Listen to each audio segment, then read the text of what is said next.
Today we're going to answer questions from our mailbag, George, and people have been writing in. We got lots to say. Welcome to Foreplay Radio, Couples and Sex Therapy. I'm Laurie Watson, your sex therapist. And I'm George Fowler, your couples therapist. And we are passionate about talking about sex and helping you develop a way to talk to each other.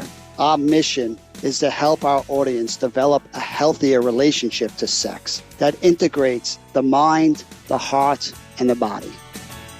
Keep it coming. Let's go. Mailbag. Okay, so this is from a follower, and he's written quite a bit. He's particularly asking, do women enjoy sexual intercourse? And he references a lot of my own work and podcasts. And he says, some of the things that you, Laurie, have said is that a woman doesn't experience the same feeling in her vagina as a man feels with his penis during intercourse. I will say, again, men often think that the vagina is an inside-out penis, that exactly what he's feeling on the outside is what she's feeling on the inside. And again, it is very different. And then he says, and you've also said most women don't orgasm from intercourse, to which some men might ask, then why would women even want to have intercourse in the first place other than just to service her man? And then I've said, he's got a thesis going here. Foreplay is sex, which is fine, but that seems to imply intercourse doesn't do much for a woman. And then women don't want intercourse to last too long. Man, this guy, like every reference that I said to intercourse, he's gathered them all here. And I said apparently that penetration is visceral pressure. And he's like, most men wouldn't consider just visceral pleasure to be anything looking forward to. And I also said, I guess, a woman's vagina feels good when penetrated, but her clitoris is more responsive. But I do mention the G-spot for a few points for intercourse. And so he's like, and then I go on and on apparently about how, he's literally listed all the words that I've used that are negative. In Wanting Sex Again, that's my book, that I've used words like intercourse can hurt, make women feel anxious, it can be painful, fear of pain, hurt, burning, all sorts of stuff, which he must have gotten all from one chapter, which was on pain. But basically the question is what the heck? So women don't like intercourse. And I guess that's what I've been communicating. I'm a little defensiveness from you here, Laurie. Thank you, George. Well, again, all I hear this listener saying is he wished women liked sex, intercourse, right? If it sounds like in a lot of his experiences with his friends and his relationships, a lot of women over time are less interested in it. And some of what he's hearing you saying is factually some of that information too, right? And he's hoping, I could be wrong. I think he's hoping like a lot of men that maybe you're wrong and women like it a lot more because wouldn't the world be a nice place? So I do not think that women don't like intercourse. Let me just be crystal clear here. I can see how when you line up the data of what I've said that I have communicated something really wrong. Women like intercourse. Bring us the good news, Laurie. Bring us the good news here. Let's go. Women like intercourse. It feels great. Are you kidding me? It is so intimate, right? It's just having somebody inside your body. There's so much deep intimacy and pleasure, and it feels great. Please, everybody, hear me. No, women like intercourse. My point has just been that most women don't climax from intercourse, but that doesn't mean that they don't love it or need it or want it or crave it. Yes, women like intercourse. Most women like intercourse. Most women like intercourse a lot. Can I say it again? I got to. You're on a roll. Keep it going. This is good. Yes, definitely. I just think that there's misconceptions about it, and my husband's favorite joke is, if God were thinking, he would have put the clitoris in the vagina. And he's like, his punchline is, yeah, but then we'd have never found it. But yes, women do like intercourse, and some women climax with that. And all women, I think, I've talked to lots of women who their husband has prostate cancer and then they lose their erections, and even women who have said in the past, not so interested in sex, they talk about their longing for intercourse. And it just kills me, right? Because all those wasted years that they were resisting sex, but once it's gone, then they feel that deep longing to be joined in that way and to be that intimate with their partner. And that's an exception, certainly. I mean, it was surprising for me when I heard you the first time with that statistic that, less than 10% of women orgasm during intercourse. And for most men, that's like the most pressure. And it's hard to imagine that women enjoy sex if they can't orgasm. Because for most men, that's, the orgasm is the most important part of sex. So to imagine, so I get where the listener is coming from, but it is. I remember your face when I said that, George. You look like I'd slapped you in the face. Well, I promptly went home and talked to both of my sons who didn't want to hear about it, but I think it's. Do you know where the clitoris is? At mountaintops. I mean, it helps men. It doesn't just help women. It takes a lot of pressure off. Right. But we're also getting so focused then on the orgasm and the physical act of intercourse that we're leaving out that emotional, that sensual, that spiritual, these other components that are. So I loved your description that says this is to have somebody inside of you. I mean, where else do you get a chance to experience that? Oh my gosh, yeah. Right? And even if you can't orgasm, there's something about the intimacy with that. You can't get another way. You can, rub your clitoris and have an orgasm, and that's really important and great, but it's not the same thing as what intercourse can do. Right. And I would say most women would choose sex with a partner over masturbation any day of the week. Absolutely. Absolutely. And that almost in heterosexual sex almost always includes intercourse. I think that's some of the difference, right? What you just said is orgasm in intercourse is usually how a man climaxes, so he can't imagine it. It's not necessarily how a woman climaxes, but so it's more variety. Laurie, because that's so important for both to expand their perspectives, to have more ways of connecting. Like as a man, I have to understand that my wife not having an orgasm, statistically, it's not likely during intercourse. That doesn't mean it's still not amazing for her.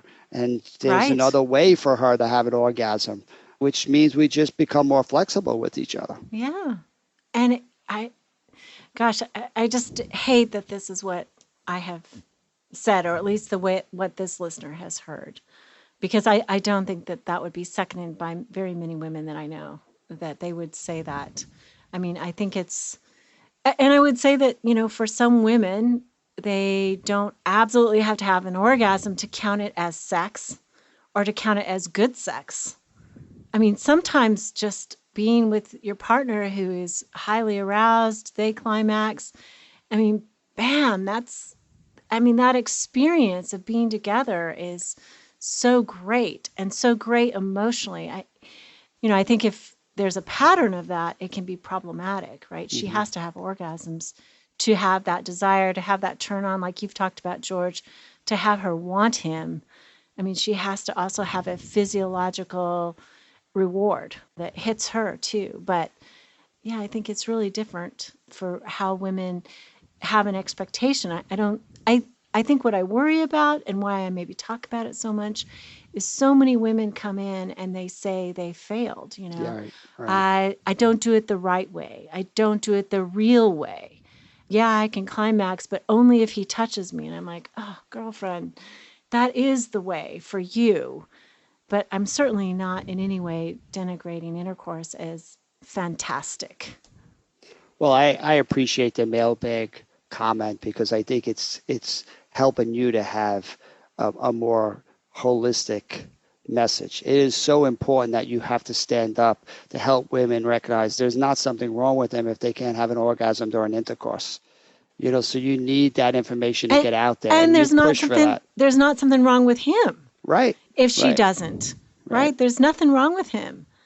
And to add this part of the message to really accentuate that there are so many other things, even if there isn't an orgasm, that are so important emotionally and physically and to that intimacy, that's also hugely important. And it feels good. And it feels amazing. For both parties. So we'll come back after this. speaking with certified sex therapist Laurie Watson from Awakening Center for Couples and Intimacy. Laurie, what is an intensive? So an intensive is 12 to 14 hours of therapy all in one weekend. And it's a way to really make fast progress compared to weekly therapy. I mean, there's just so much more you can get done when you have a chunk of time. Overcome the challenges in your relationship and your sex life. Learn more about intensives and Awakening Center's other services at awakenloveandsex.com. Hey, I want to let you guys know all about George. He's written and contributed to several books, and I'd especially like to draw your attention to his book, Sacred Stress, a radically different approach to using life's challenges for positive change. His book is about a mission on how you adopt new strategies and turn stresses into a positive force in your life. And who among us doesn't live with a lot of stress these days? We'll keep you posted as to all he's doing. But George and other EFT therapists all around the country and the world hold couples retreats called Hold Me Tight, which is developed by Sue Johnson, and it helps secure your own relationship. If you'd like therapy with George, find him at georgefowler.com. So I want to talk about another person who's written into us. And again, we thank you for these mailbags. So I love these things. It's so awesome to get feedback from people that actually are listening and they're wrestling with this stuff. They're kind of passionate about it like us, and they take the actually extra time to kind of let us know. It's so cool. Point 2. You hit a fear of most men that, and I think there's a reality that a lot of women don't like intercourse. I do not think that. Well, that's a lot of men's experience that women could do without it. You know, they do take one for their country, and, you know, it's unfortunately, and that's not intercourse, that's just sex in general. Okay, so sex in general, though, is different than intercourse, don't you think? But intercourse is the same. I mean, it becomes symptomatic of the whole thing, right? If you're not into, if you think you're supposed to intercourse, have an orgasm towards intercourse and you don't, and you feel bad about yourself and you don't have the reward, and then you're just doing it for your husband, and over time, your body just doesn't really like it. And your body doesn't respond over time. Doesn't respond. And the more it doesn't respond, the more pressure, the more you fight over it, the more you don't want to do it. I mean, how many couples, millions of couples are doing that exact same thing? So, you know, I do think physiologically, if women get aroused and they don't reach orgasm, what I imagine happens, and I haven't read the study, but, you know, it's like this their might body. Be your future study here. This is my future study. Is, you know, if you go up that hill and there's no relief, basically she stays aroused for a very long time. So, like, her body literally stays aroused for a very long time. Sort of on a mild, you've heard of blue balls, you know, it's kind of like that. It's like her tissue stays engorged. She doesn't get that release. And so it's uncomfortable, but it's slightly, for a woman, I think it's slightly below consciousness. And so without orgasm over time, she's not, her body will turn off and won't go up the hill. Arousal becomes more difficult. But I mean, I think in menopause, a lot of women have pain. They have difficulty. So I think that's a big fear. I've had a man friend of mine, a really good guy friend of mine. But if you take that example of climbing that hill and not getting over the other side in orgasm, then your body is being trained without any rewards to like it less. Yeah. And then the more it's not okay to like it less because your partner's going to protest, so there's more pressure to push yourself. I mean, that is a setup for not liking sex. And no, I it's think the setup for the negative cycle over sex. Right, exactly. And that negative cycle. It's not the setup I mean, that's like saying a withdrawing partner doesn't like emotions. I mean, sex is fantastic, right? We're not talking about going to the dentist. You know, we're talking about intimate. All of us, don't you think? I love how you're getting a glimpse into the emotional withdrawal, because sex does become like the dentist for too many people out there.